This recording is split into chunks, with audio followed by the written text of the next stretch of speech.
Hello everyone, welcome back to the Dungeon Speedrun Breakdown series. I know we took a little break here because I've been moving and busy, and obviously Bungie just dropped that crazy tweet a couple days ago.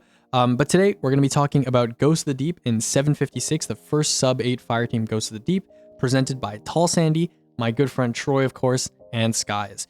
So this dungeon, I'm sure you guys probably haven't done this dungeon super recently outside of Rite of the Nine. Some of the mechanics in the normal version, so this is a normal version speedrun, are a little bit different compared to Rite of the Nine. So we're going to talk about those differences when we get there, especially on first encounter in particular. But yeah, for the most part, mostly the same dungeon, but we'll talk about things if they are any different. So without further ado, let's go ahead and get started. Today we're going to be starting by watching Troy's POV, my good friend Troy, of course. And real quick, before we start with the run here, like I always do, we usually talk about team composition before we actually start watching POV. So this dungeon is not as simple as some of the other dungeons that we've covered in the past that are just like 3 hunter, like we covered Spire pretty recently. It's going to be 1 warlock and 2 hunters, 1 warlock and 2 hunters, okay? Now, let's go ahead and talk about the reasons why they're on these classes. Now, Tall Sandy is going to be our warlock. The reason why you have a warlock is because warlock is very fast on entrance. So the first encounter, your Ariana's Vow, you have radiant access, which means you don't really need to circle back on your wizards. You can just one-shot them straight up. And also he has very, very fast movement with Phoenix Dive, Icarus Dash, stuff that Hunter doesn't really have access to, right? So warlock, pretty good on entrance. Tall Sandy is going to be doing the bulk of the work, the heavy lifting on this entrance encounter. On top of that, Tall Sandy is also going to be on Well for the second and third encounter, both boss encounters. So having Well with Well conversion and being on, Cenotaph Div, that can be very helpful as well. So we're going to see him doing that once we get to those boss encounters. Now, as for the other two, Troy and Skies, our first hunter who we're watching right now is of course going to be Troy.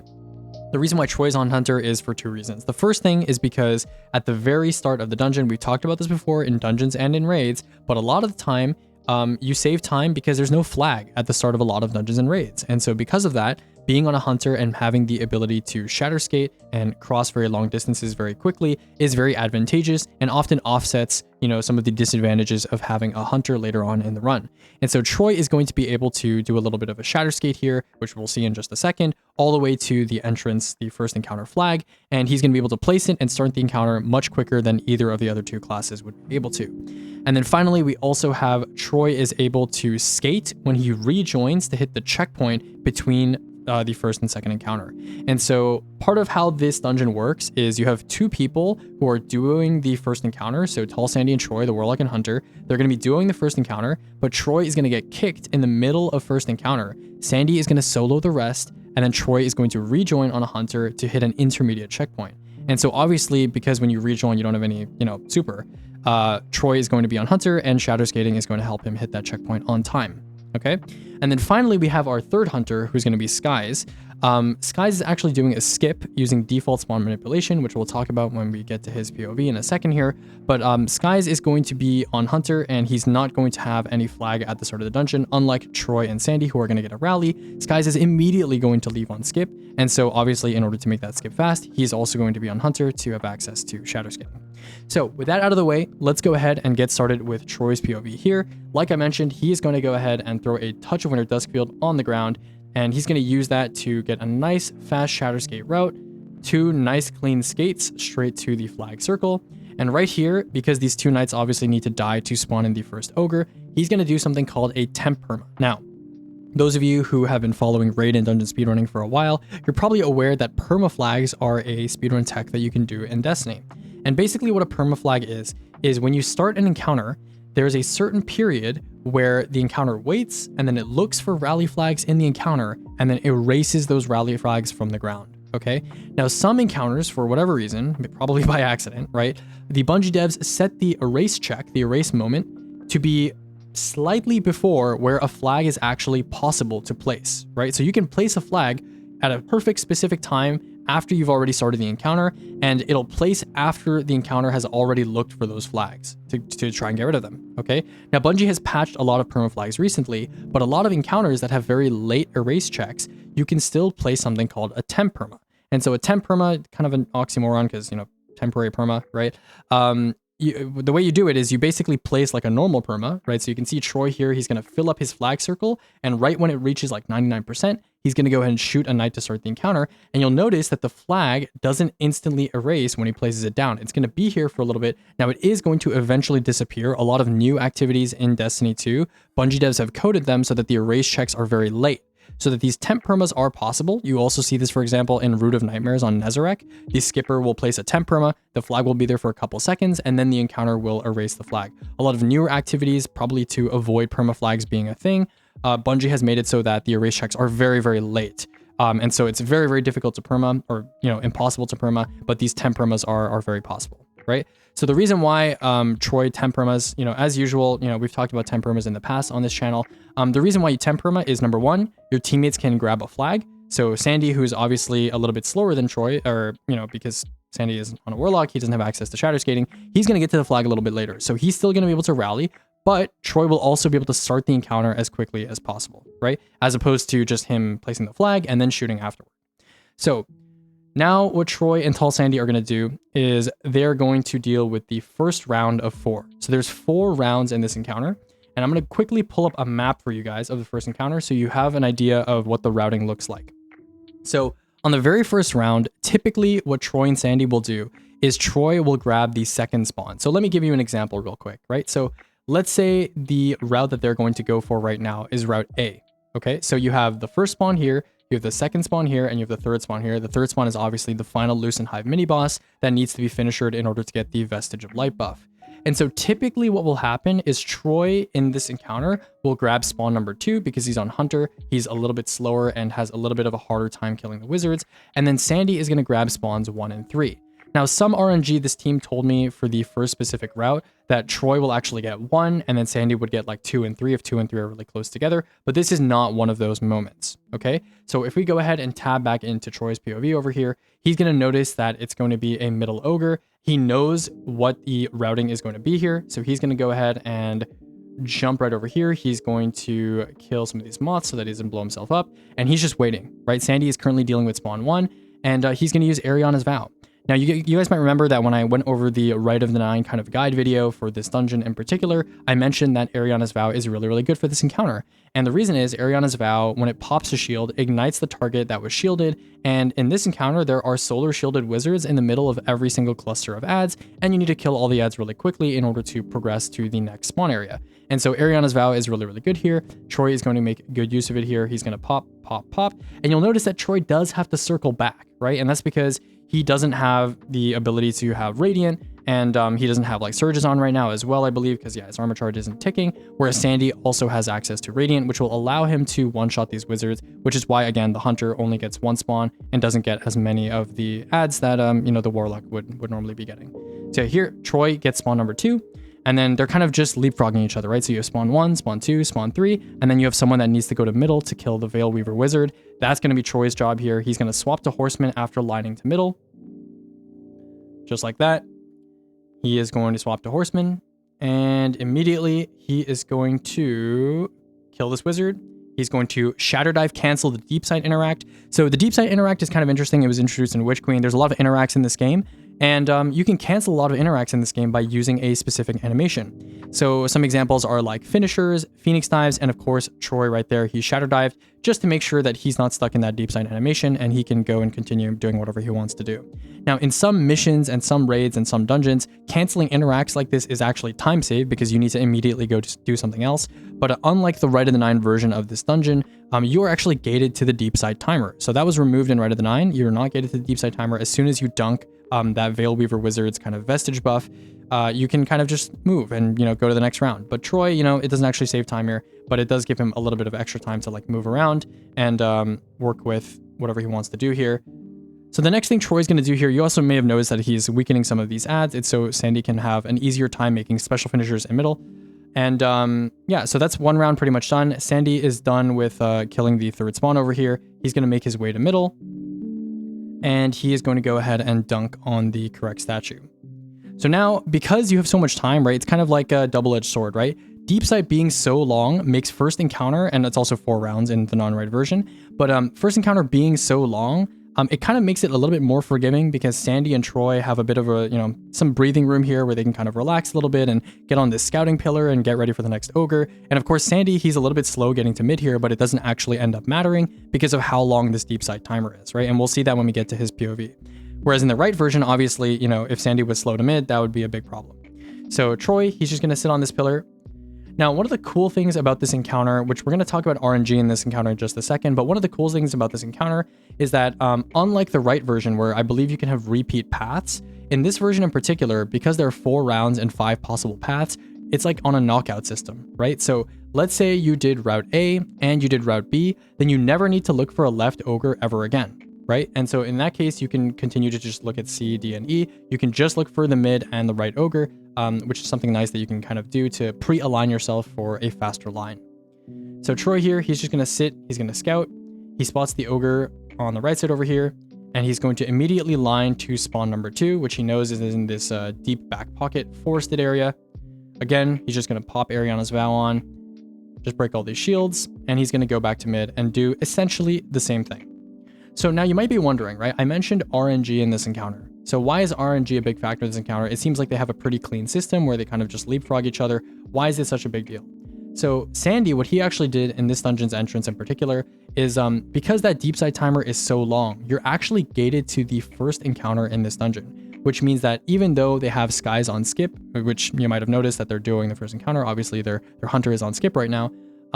Even if you have a skipper, right, and that underwater section is so long, because you have so much time wasted by this deep sight timer, it actually matters a lot how quickly you kill all these spawns and how quickly you move and, you kill the Veil Weaver Wizard and, etc.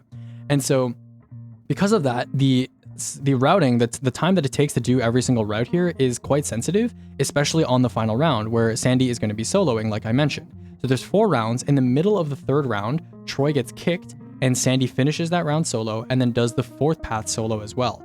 And you might have noticed here that some of these spawns, right, they're shared between the different routes, but some of these spawns end very far away from the middle area, right? So for example, Sandy has told me, I believe if I go ahead and look at my notes here, B, C, and E, so B, C, and E are favorable solo paths for him. He says they have very clean and consistent routing, and he's timed all of these basically. He's split all of these, timed all of these segments by himself, and he's found out what kind of the good RNG is that they're looking for.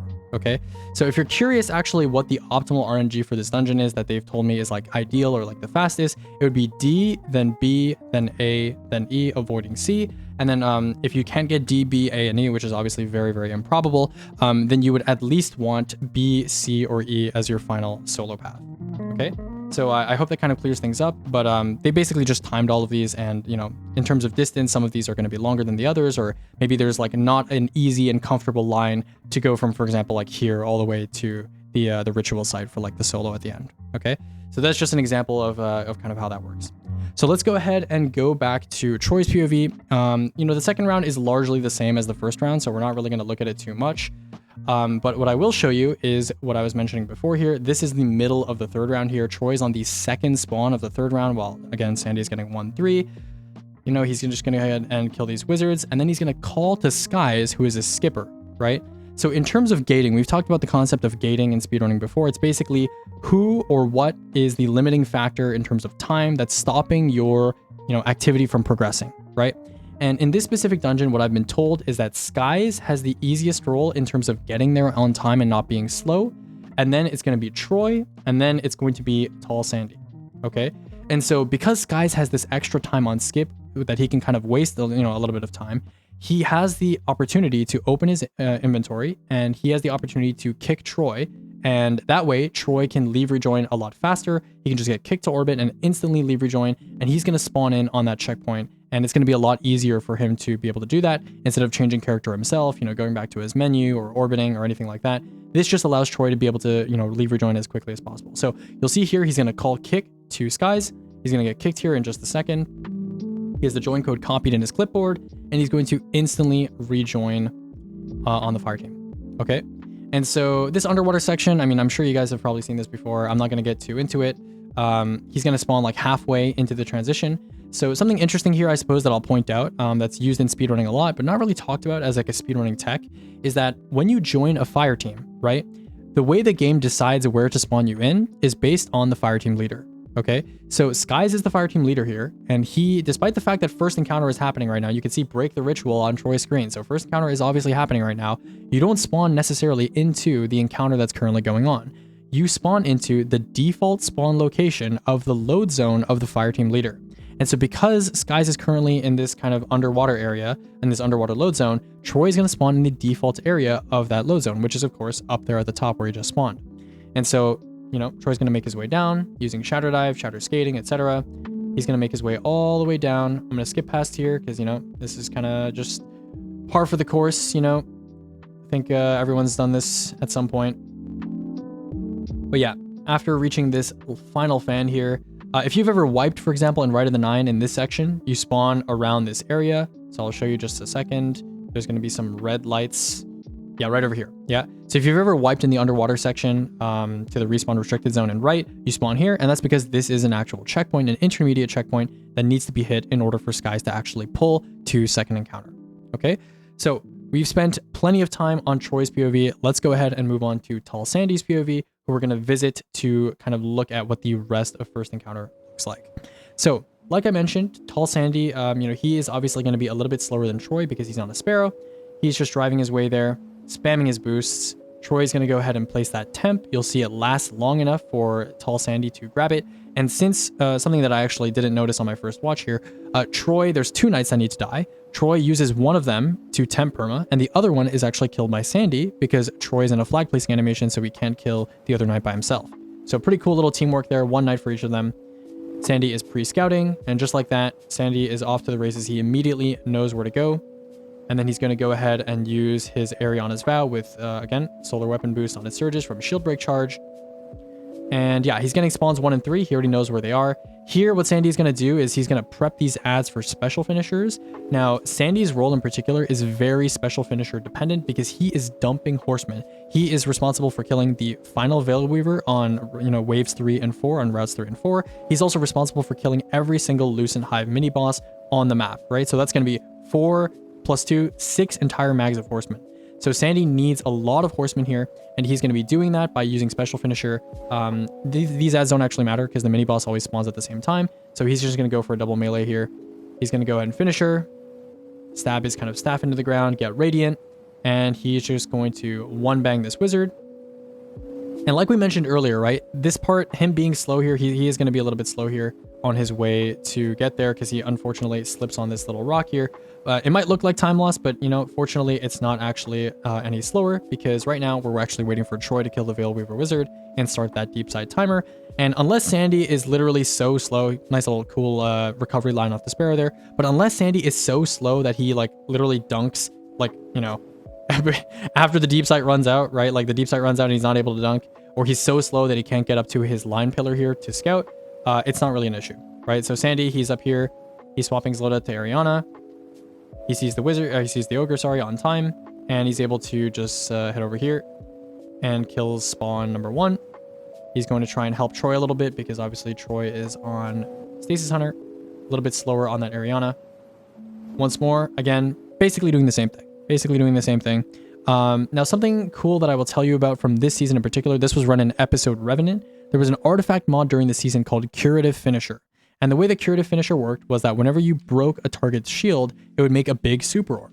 Now, something cool about Destiny that speedrunners use that probably most people don't know about is that whenever you finisher an ad with an elemental finisher, so like think like Golden Gun finisher or like Dawnblade finisher, it might not even need to be an elemental finisher to be honest, but regardless, whenever you finisher an ad, it counts as breaking a shield for effects. Okay, so there's not that many effects in this game that need to shield break, right? But Curative Finisher was one of them. There's also another mod in Last Wish, as a Last Wish raid mod. I believe it's called either Taken Repurposing or Taken Invigoration. I think it's Repurposing. But it's when you break an ad's shield, you get your grenade back. And so people during Last Wish speedruns, back when used to rocket grapple up to the final strength in, you know, Riven Ascendant Final Stand, people would finisher these, you know, scions, and that would allow them to get their entire grapple back using this raid mod because it would count as breaking a shield. And so what Sandy is doing here is basically, I believe he might be using Empowered Finisher combined with Curative Finisher, or Curative Orbs, I believe it's called, from the Artifact mod. And he's doing that, and he's basically just using this to spam himself full with Armor Charge and that's allowing him to chain these special finishers kind of nonstop. Obviously, he'd still have a pretty easy time getting special finishers just using shield break charge from Ariana, but this makes his job a lot easier. Okay, and so yeah, pretty much the same thing. This is just second round. He's just going to kill the mini boss. We're going to skip past here, and we're going to move to the end of first encounter, right? So he's going to go ahead and solo the final wave. Troy just rejoined here. You know, you saw that kind of banner flash in the bottom there. And we're going to skip our way to around 4 minutes, which is when this encounter ends. Okay, so, you know, despite the crazy long deep side time gates, I'd say 4 minutes is, you know, pretty fast for a first encounter. Sandy is just going to go ahead and dunk the final one. And like I mentioned, right, Sandy's job is actually the tightest here because first encounter takes so long. Troy is probably already at his checkpoint. Skies is probably already at Ecthar. And, you know, in a perfect world, it's going to be gated to Sandy here. Okay, so Sandy is going to do his little transition here. You know, nothing too crazy. He's going to mount a top downward here to propel himself a little bit faster. And I will skip to the part where he actually hits the checkpoint because I'm sure you guys are familiar with this terrain. But I believe Sandy told me the checkpoint is somewhere in this area, right? It's somewhere when you pass these kind of like these pillars, I believe. So yeah, Sandy, he hits this checkpoint here. And now Troy is going to be able to hit his intermediate checkpoint. Skies is going to be able to wipe pull. And Sandy is going to switch to his damage loadout. Okay, so that is pretty much it for Sandy's POV. Let's actually skip to our third person's POV, who we haven't talked about yet, and that's going to be Skies. Okay, so we've talked about this tech before. It's called Default Spawn Manipulation, or DSM. And the way DSM works in this game, I've gone over DSM plenty of times in other raid and dungeon breakdowns. So stop me if you've heard this before. But the way DSM works essentially is every load zone or every region in Destiny 2 is split up into these individual kind of areas, right? And these areas, if you are in a precarious position or when you first spawn in and you die, the game needs to know where to spawn you, right? It needs a default spawn, right? And some of these areas in Destiny, if that default spawn is covered up by stasis crystals or is obstructed by enemies or, you know, something is blocking you from spawning there, there is a fallback. There's a fallback spawn, right? And so what Skies is doing here is he is covering the default spawn of entrance, right? So right at the go call, he's going to go ahead and shoot 4 Salvation's grip shots. 1, 2, 3, 4. He's going to shoot the ground. And I believe there's actually a first encounter, like when they reach the flag area, it auto-reses everyone in the fire team. So he doesn't even need to res himself here. It just, you know, revives him. It looks like magic, but yeah, this is the fallback spawn for the first encounter area in Ghost of the Deep. DSM is used in plenty of other raids and dungeons. And yeah, it's pretty magical because sometimes skips are not even possible without using DSM. Another popular one that you might be aware of is Ron, right? You obviously 5-man the first encounter. And so you DSM your skipper from the entrance all the way to the 1-2 area. Right now, there is no known way to actually break into that transition to get to second. So some skips are not even possible without DSM. And this is one of them. There's a kind of an area you can breach into that's like very annoying. But yeah, this is one of those skips. So Skies, he is going to make his way to second encounter. I'm not going to really show you too much of this. It's just being, you know, pretty familiar with the terrain here. His job is a little bit loose, and so I will show you when he actually kicks Troy. It's at a certain moment in his skip where he knows Troy is basically going to be rejoining. So he is doing largely the same routing as Troy here. I believe it's right around this area here, if I'm not mistaken. Oh, yeah, there we go. So he's going to go ahead and kick Troy. Troy's going to call kick. Boom, he boots him. And yeah, another cool thing, we happen to have stopped at another important moment here. Something that you can do in Ghost of the Deep is that if you shatter skate or you well line into a water section, you go into that membrane of the water, it actually transfers your momentum. It does slow you down a little bit, but it does transfer your momentum and it allows you to skip some of these underwater sections.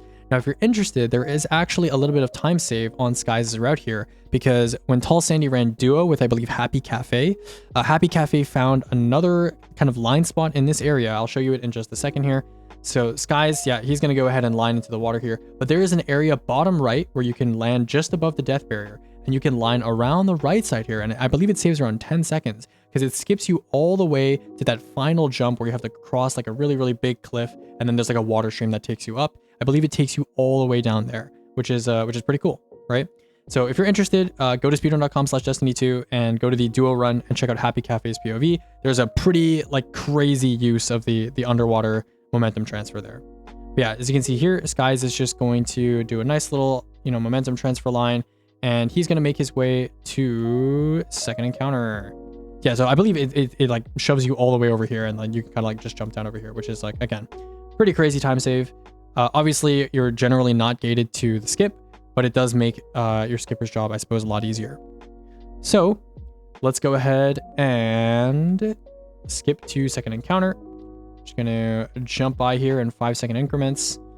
And you can see here that Skies is, even though he may have had some mishaps on his skip here and there, he is on time, right? He is just gonna kill all these guys, and he is early, actually, right? So he's waiting for the checkpoint to update behind him. First encounter needs to end. Sandy needs to hit his checkpoint. Troy needs to hit his checkpoint. He's gonna see this objective update. He's gonna see the darkness zone appear, and he's gonna die at a certain time. Just after that respawn restricted zone appears, in order to make it so that he causes a wipe, right? For those of you who don't know, an encounter can be startable and you can die after starting the encounter. And if the zone isn't restricted, it won't trigger the wipe. So Skies is very careful here to make sure that the encounter is actually startable and that he doesn't just die and still have a respawn timer in. And then that's going to cause a wipe. He's going to wipe all his teammates. Now, some time save that can be had in this dungeon in particular that Sandy mentioned to me when I asked him about this dungeon is that you could actually, in theory, just regular pull to Ecthar. Now, obviously, that would jeopardize killing the first mini-bosses and it would make it a little bit more complicated, but there are strategies, for example, like Glaive Melee, which is obviously being nerfed next season, but if there is a strategy that doesn't require a flag or doesn't require, getting a lot of heavy ammo, and you can just use special ammo or ability damage instead, then in theory, you could just pull straight to Ecthar and not have to wait through this wipe screen. Now, wipe pulls are a lot less time loss in dungeons compared to raids, because in dungeons, they're like 7 seconds. In raids, for whatever reason, they're like 17 or 18 seconds, which is a crazy amount of time to lose. So yeah, in dungeons, wipe pulls are pretty popular, right? Because they're so short in dungeons. But in theory, you could save, 7-10 seconds off of this time by just not, wipe pulling and using some sort of ammo-less or low ammo economy damage strategy, right? So Ecthar is a pretty interesting encounter. Let's go ahead and see how Skies and his team are going to solve it, right? Because obviously at the very start, there are 4 mini bosses that you need to kill. So how are you going to split those up? And then obviously there are 3 different wizards, 3 different dunks. If you had one person dunk all 3, that would obviously be very slow. And then there's, there's a bunch of runes underwater, and how do you sort it out, right? So let's see how Skies and the gang kind of figure this out. So Skies, he's going to go ahead. He's going to rocket the top mini boss. The bottom left and bottom right ones will be covered by his 2 teammates. He's going to help out a little bit there because he's waiting for the top ogre to spawn in anyway. And then he's going to galley the ogre, which will then summon the deepsight pool and get rid of Ecthar. Okay, so Skies is actually going to deepsight here while his 2 teammates are taking a dip in the deep blue. And he's going to go ahead and call out these symbols. And while his teammates are underwater and killing the wizards, the order that the wizards spawn here, left, middle, right, is actually RNG a little bit. So there's a little bit of RNG in terms of when Skies is able to kill everything here. So he's hoping that he can kill this left wizard pretty quick so he can dunk it. So right over here, he's going to kill the middle wizard. He's going to dodge. He's going to kill the left wizard. And then he's going to kill the right wizard. And he's going to leave these 2 as ghosts for his teammates to dunk. Obviously, one person dunking each is probably the fastest way to go here to not lose time. Skies himself, he's going to grab the left one because it's very easy for him to access. And if you guessed it, he's on a sword and he's on tether. He is actually going to leave on skip. So he's going to grapple up here into this nice little hole right next to the oob. He's going to tether underneath Ecthar when he spawns in. And he's going to swap to stasis and leave on skip. So we're going to revisit Skies' skip after we talk about the actual encounter mechanics, like what are Tall Sandy and Troy doing down there to organize the runes efficiently. And then we'll come back to Skies and we'll move on to the final encounter. Okay, so let's go ahead and move to Tall Sandy's POV and let's see what he's doing on Ecthar, because I did mention he is underwater taking care of the runes. What does that actually look like in a speedrunning environment? So here, they're going to go ahead again, temp perma, fastest way to start an encounter, right? If you were to just place the flag and then shoot after, obviously that would be slower. So he's going to horseman the knight, and he is going to take the plunge into the top right hole in the Ecthar underwater area, right? So if you go ahead and look at Ecthar over here, sorry about that. There are a bunch of holes that you can obviously enter the map through, 1, 2, 3, 4. And the way that they have this kind of encounter divvied up is Sandy is responsible for taking care of the top right half, and Troy is responsible for taking care of the bottom left half. Now, there is a little bit of RNG when it comes to Ecthar symbols, because obviously your movement is very, hampered when you're underwater. And so if you have to take a detour, grabbing, for example, A, and you have to go all the way around here and then go back up, or imagine you have two symbols, like one over here and one over here. Imagine having to drop down and go all the way around and go back up here, right? Pretty terrible if you're, moving underwater, very slow, right? So the two symbols that Tall Sandy has told me that are very unfavorable for them to run with are A, and I think they call this one chair. Chair because it's bottom right. Obviously, if you have someone entering top right and bottom left, bottom right is very, very far away from the stream up here. And obviously Troy can grab the symbol as soon as he's down, which is not a big deal, but nobody can really grab this one really readily. And then obviously this one is quite far away from all the other symbols as well, which is quite annoying. So let's go ahead and go back to Sandy's POV and let's watch that in action. He's going to swap to his damage loadout while he's sinking in. He's going to pick up the bubble as soon as he hears Skies give those rune calls, and he is going to start pathing toward the runes that he can actually touch, that he is going to be responsible for, while Troy handles the other half. So he's going to grab this rune, he grabs this rune, Troy grabs the final rune, and he's going to pop out over here and finisher the ghost that Skies has left for him. He's going to dunk on right. And now he's going to bring his surrounded Ikelos shotgun. He's going to absolutely nuke this guy after getting a Hellion. And yes, Arbalest is still usable on these bosses. I know in the right version, the shields are very small, so you don't really need to use Arbalest. But in the normal version, the shields are quite tanky. So Sandy, he is going to immediately pop this guy's shield, place his well, swap to Prismatic with some good old well conversion, and he is going to use Bittersweet, right? If you guys don't remember, Episode Revenant was the season where everyone was using like Ecthars and Bittersweet because arc compounding was a thing. So yeah, Sandy's going to use Witherhoard, he's going to use a Trace, and he's going to swap to Arc, obviously, for Facet of Courage conversion, as well as Sanguine. And he's just going to hold his Trace down on this guy until his shield breaks, Witherhoard, and he's going to dump his GL, swapping to his Trace every once in a while to make sure that he procs Envious Arsenal. Okay, so that's pretty much it for Sandy's POV. Pretty simple on damage. If you're wondering what Troy is doing for damage, he rallies on Stasis, and he uses Impetus, Lumina, a Trace, and also Bittersweet. Obviously they have the debuff from, Skies, who has left the encounter already. And once the boss gets low enough, I believe Troy swaps to Horseman, and just Horseman's the guy. Okay, so pretty straightforward. Let's go ahead and go back to Skies and take a look at what is being done to pull to the third encounter. Okay, so Skies, he's going to go ahead where we left off. He's going to go ahead and tether underneath Ecthar when he spawns in. He's going to swap to Stasis, and he's going to make his way through this hole. Now, previously, in other versions of this speedrun, I believe you would have one person skip to Simmumah and one person stay back to hit this checkpoint here. I believe routing has improved since then, and now Skies is able to hit this checkpoint on his own and then make his way to Simmumah afterward. So I believe there's like a checkpoint somewhere on the left wall over here. He is going to reset his turn back right over here, and then he's going to hit this load zone and die, right? So this is a tech that I like to call default spawn exploitation. That's not the official term for it. There's no official term for it.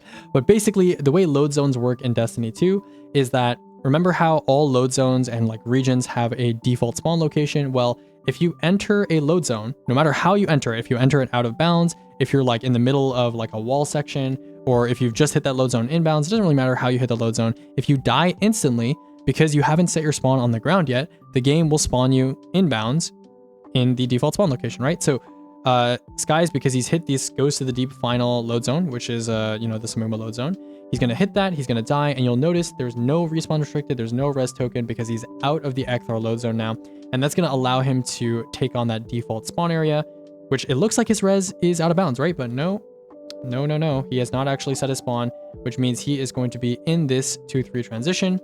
He's going to mount a top up here onto this nice little roof in the turn back. This is going to allow him to line all the way to the end of the transition, and he's going to drop down into this hole.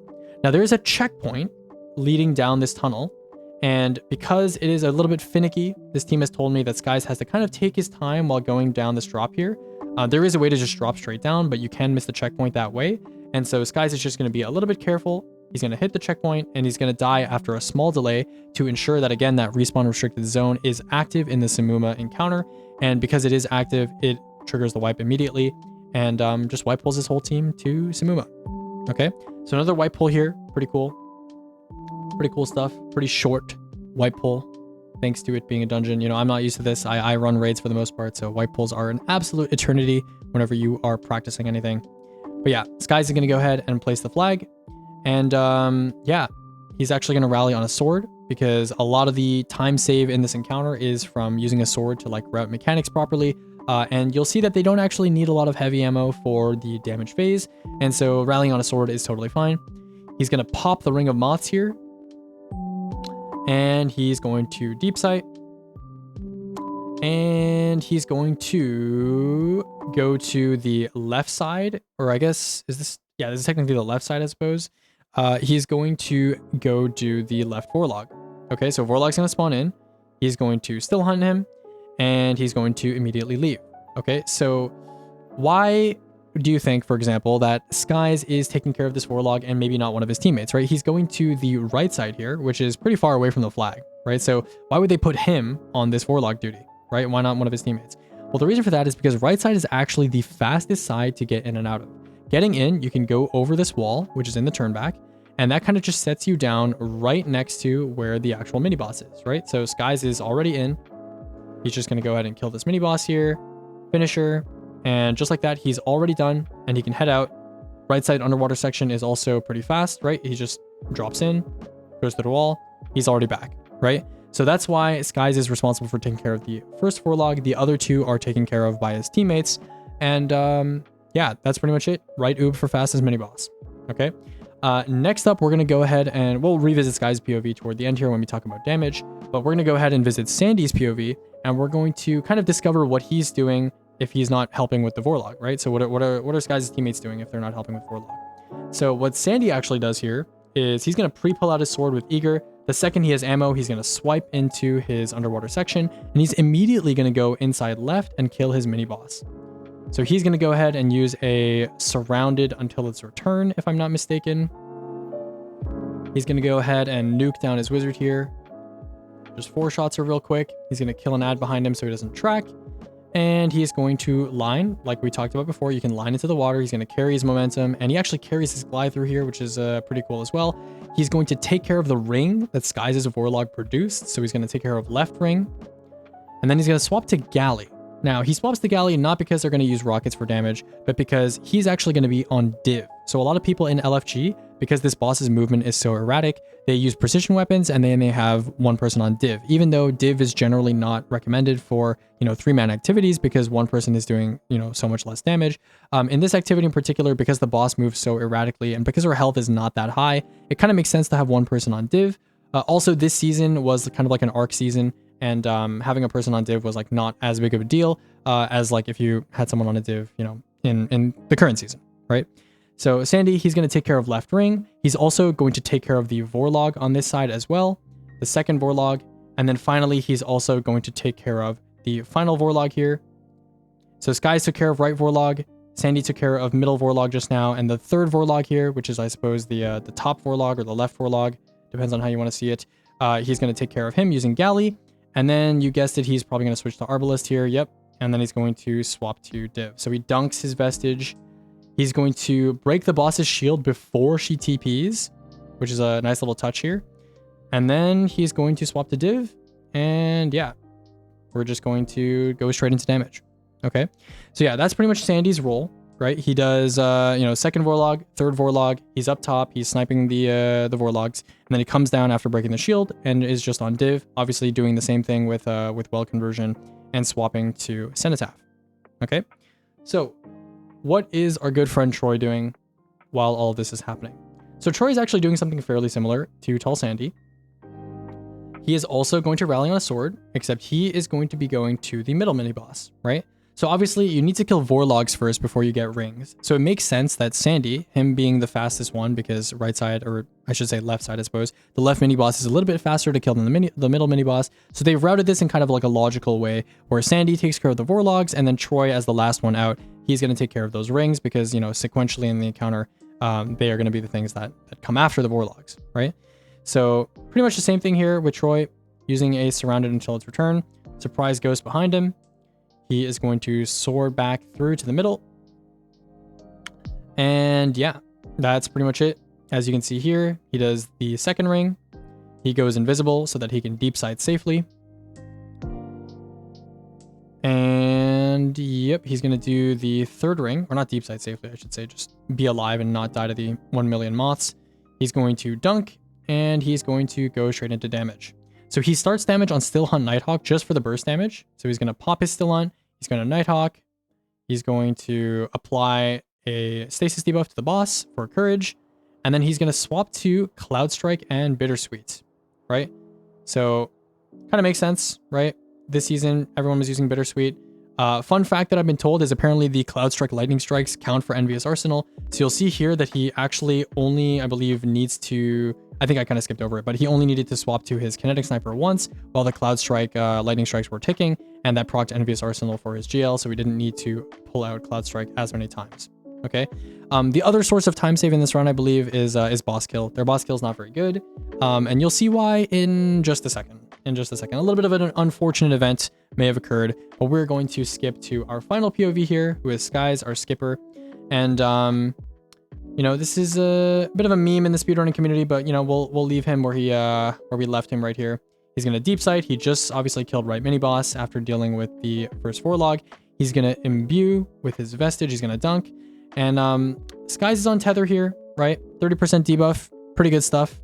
Pretty important to have, but unfortunately, ooh, the boss double TPs, and, you know, Skies, he's on the roller, so, you know, bit tough for him to, you know, flick his thumbsticks to account for that. No, I'm kidding. But to account for that double TP. You know, Skies, unfortunately, is the victim of many boss teleporting incidents in dungeon speedruns, and this is, in fact, probably the most famous one. But, yep, Skies, he's just going to handle himself. Cloud Strike, Bittersweet, same deal as Troy. Once again, just quickly reprocking Envious Arsenal. Bit unfortunate on the boss kill, but, you know, they do manage to kill her in the end. Cloud Strike was very strong this season, you know, because of our compounding, like we've talked about. Sandy is tap firing div and making his way under Simmumah so we can finish her as soon as the timer is up and they've killed the boss. All right, that's pretty much it. That's pretty much it for Ghost of the Deep. You know, I know a lot of people are not a big fan of this dungeon because, you know, got some pretty slow sections underwater, but, you know, in speedrunning, there are ways to circumvent it. And if you haven't checked it out already, I encourage you to check out that Happy Cafe kind of line that skips a lot of the underwater section. It's a pretty cool line. One of the coolest little skips that you can do in speedrunning. But yeah, that's pretty much it. I hope you guys enjoyed. I don't even know what dungeon we're doing next. I think is it Vesper? No, it's Warlords. Yes, we're going to be doing Warlords next. So we're going to see that hopefully tomorrow, whenever you're seeing this. All right, bye-bye for now.